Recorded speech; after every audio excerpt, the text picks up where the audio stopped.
जय श्री कृष्ण, जय श्री हरि।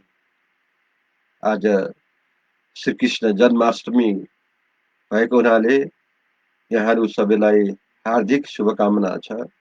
नमस्कार, जय श्री हरि।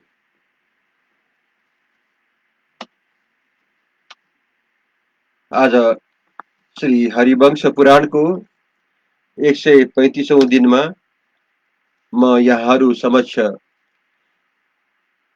अष्टसप्ततिमो अध्यायलाई प्रारम्भ गर्न गइरहेको छु। आज हम इस अध्याय में उमा द्वारा सती स्त्री के महत्व का वर्णन करते हुए पुण्यक व्रत की विधि का उपदेश के विषय में हम श्रवण करेंगे।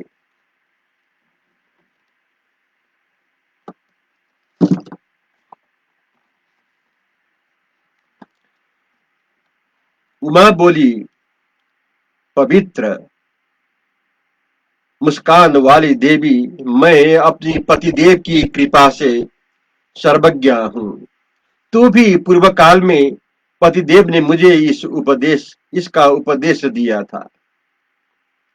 तभी मुझे इस शुभ पुण्यक विधि का साक्षात्कार हुआ।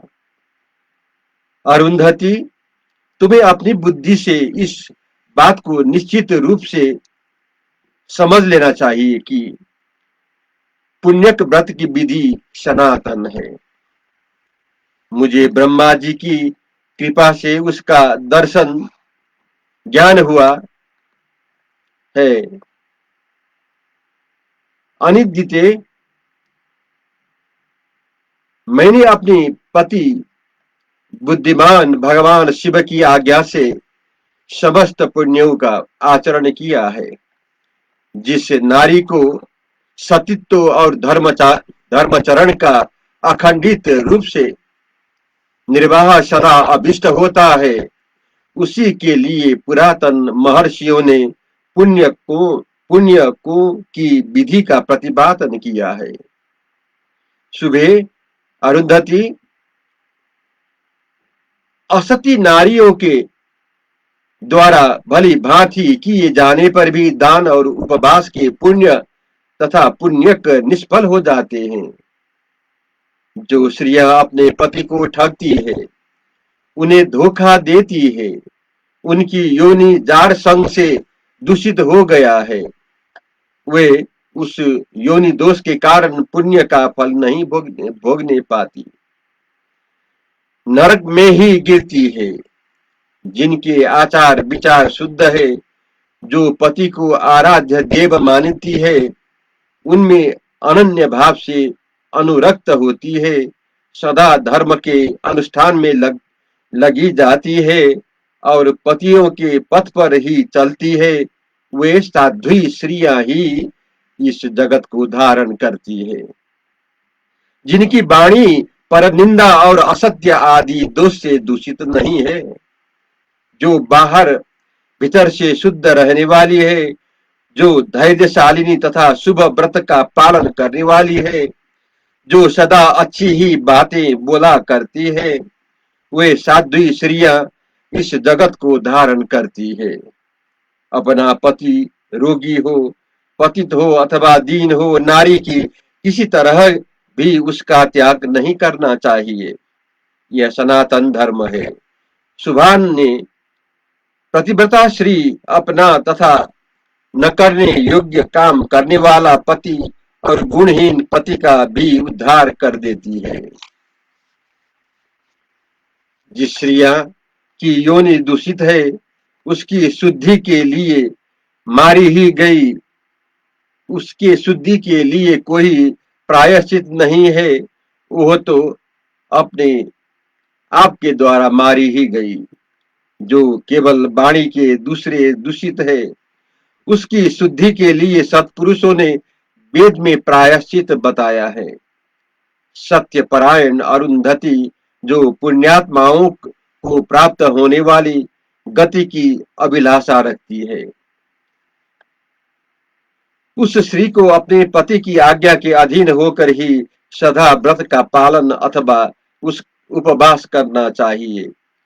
योनि दूषित करने से नारी पशु पंछी आदि की सहस्रों योनि में जन्म लेकर कष्ट भोगती है। वह स्त्री सहस्रों कल्पों में भी सद्गति नहीं पाती। यदि अपनी असती होकर रहने वाली नारी मरने के बाद कभी मनुष्य योनि में जन्म लेती है, तो चांडाल योनि में ही उसकी उत्पत्ति होती है। और वह खोटी बुद्धि वाली स्त्री कुत्ते का मांस खाने वाली चांडाली होती है।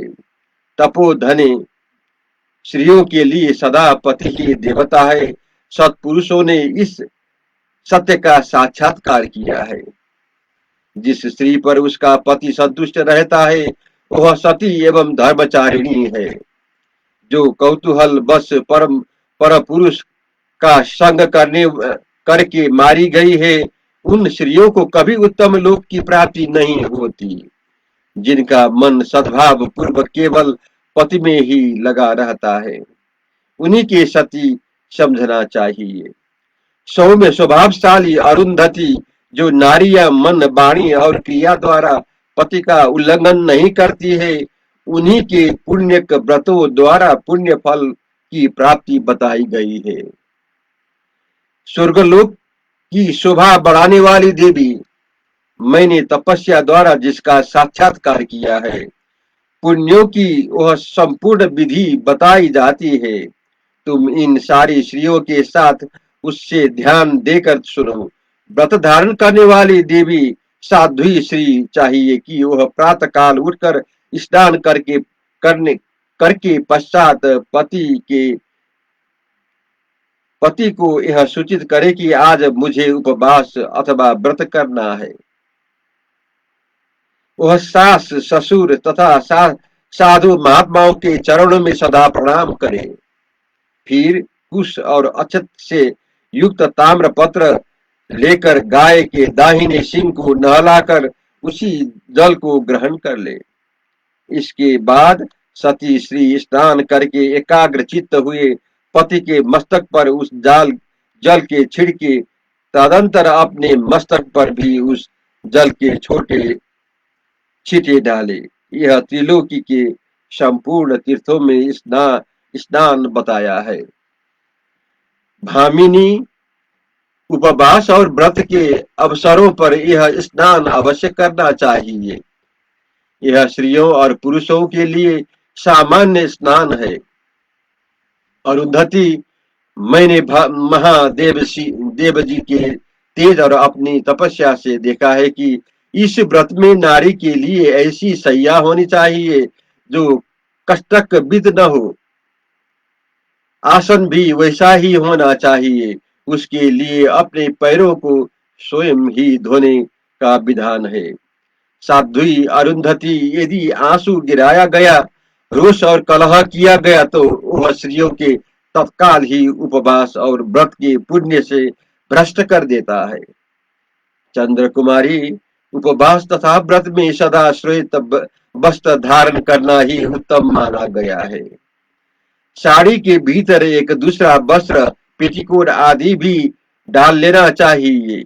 साध्वी अरुंधति, व्रत के अवसर पर उपयोग में लाने के लिए सदा बेत आदि तीनों की ही पादुका बनवा लेनी चाहिए। चमड़े की पादुका नहीं धारण करनी चाहिए। उपवास में भी यह विधि बताई गई है। सती नारी को चाहिए कि वह व्रत तथा उपवास के अवसर पर अंजन, गुरोचन, भांति भांति के गंध और फूल का सदा ही परित्याग करे। इस व्रत में नारी के लिए काठ का दतौन करना, सिर के ऊपर से नहाना अथवा अंगों में उपटन लगाना वर्जित है। सब प्रकार की शुद्धि के लिए मृतिका के ही उपयोग का विधान है। बेल हरे या आंवला तथा श्रीफल में जिसमें मिट्टी न मिली हुई हो, संयुक्त जल के द्वारा सदा ही अपने सिर को धोना चाहिए।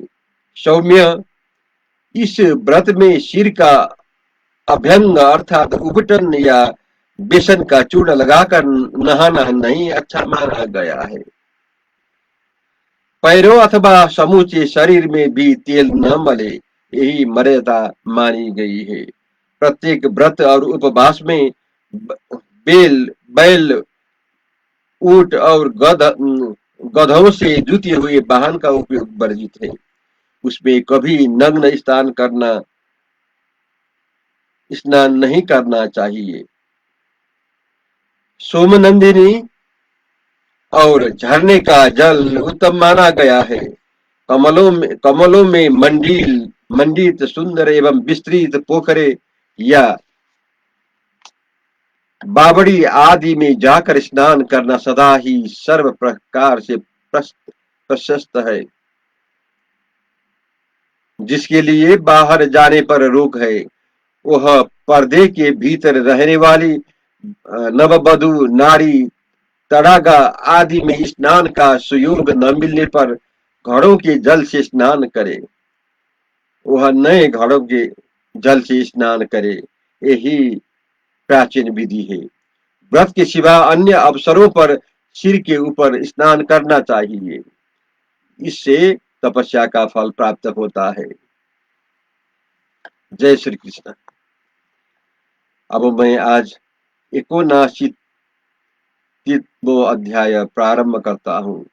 पुण्यक व्रत संबंधी नियम एवं दान का वर्णन तथा पुत्र आदि के निमित्त किए जाने वाले दूसरे व्रत एवं दान का प्रतिपादन के विषय में हम श्रवण करेंगे। सॉरी। उमा कहती है, देवी प्रतिपता श्री इस संपूर्ण विधि के साथ 1 वर्ष या 6 मास अथवा 1 मास तक सदा इंद्रिय संयम पूर्वक व्रत आचरण करे। इसमें 11 साध्वी स्त्रियों को बुलाना चाहिए। मैंने स्वयं ही समाधि के द्वारा व्रतों को इस शुभ विधान का साक्षात्कार किया है। मूल व्रत का अनुष्ठान करने वाली प्रधान श्री अपने यहाँ आमंत्रित की गई उन समस्त 11 सतियों का दान करे और देश काल के अनुसार उनका निष्क्रय दे दो।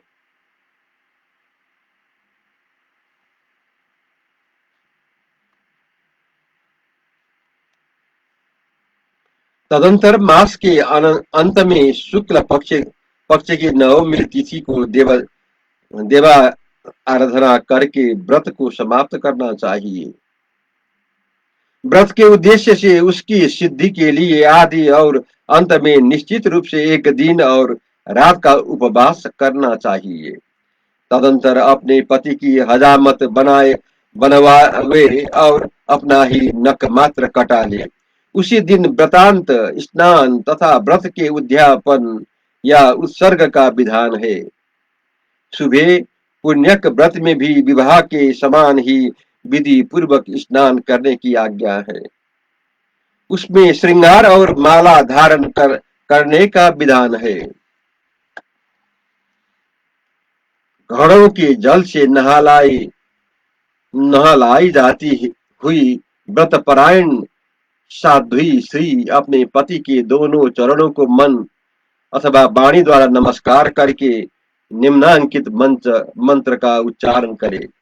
जल की अधिष्ठात्री देवी, ऋषियों की जननी, संपूर्ण विश्व की माता, आकाश से प्रकट होने वाली, हर्ष प्रदान करने वाली, कल्याणकारिणी, धर्म के पोषण में तत्पर, सुवर्ण के समान वर्ण वाली, निर्मल तथा सबको पावन बनाने वाली है।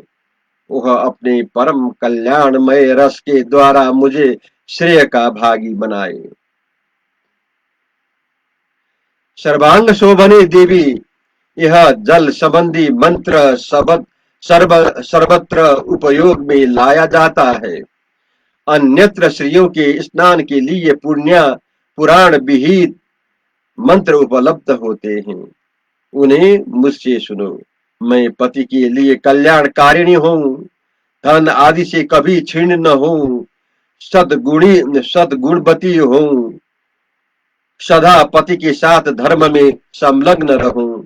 मैं अपनी स्वामी के साथ दासी के समान रहकर उनकी छोटी से छोटी भी सेवा टहल स्वयं ही करूं।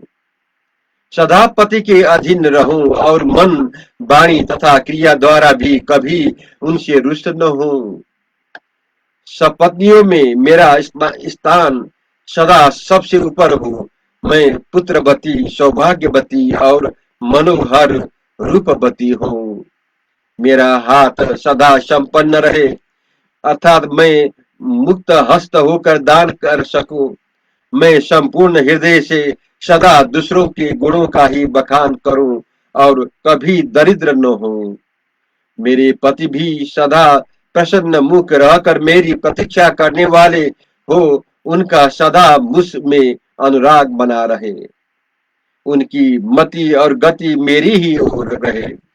हम दोनों में चकवा और चकबी के समान प्रेम बना रहे। हमारे मन में कभी एक दूसरे के प्रति विरक्त नहीं हो और हमारा व्यवहार सदा श्रेष्ठ पुरुषों के समान हो। जो शुभ लक्षण देवी या पति भक्ति के प्रभाव से शक्तिशालिनी होकर पिता और पति दोनों के कुलों को पावन बनाती है, तथा जो अपने धर्म से इस संपूर्ण विश्व को धारण करती है, उन्हीं उत्तम पति व्रता देवियों को लोकों में मैं जाऊं।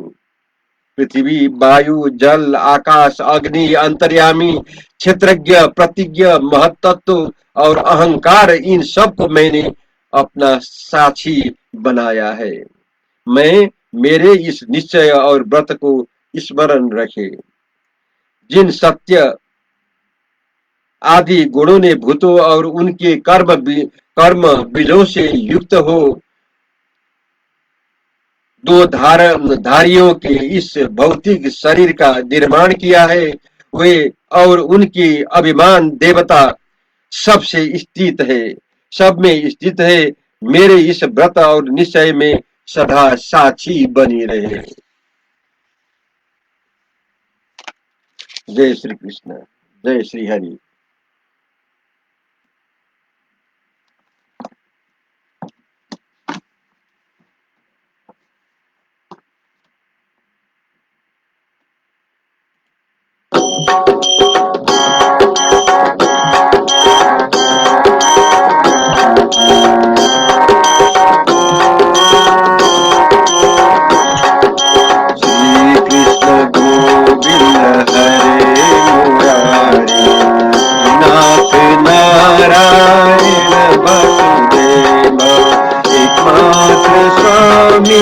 सखा हमारे एकमात्र स्वामी, सखा हमारे नाथ नारायण वसुदेव।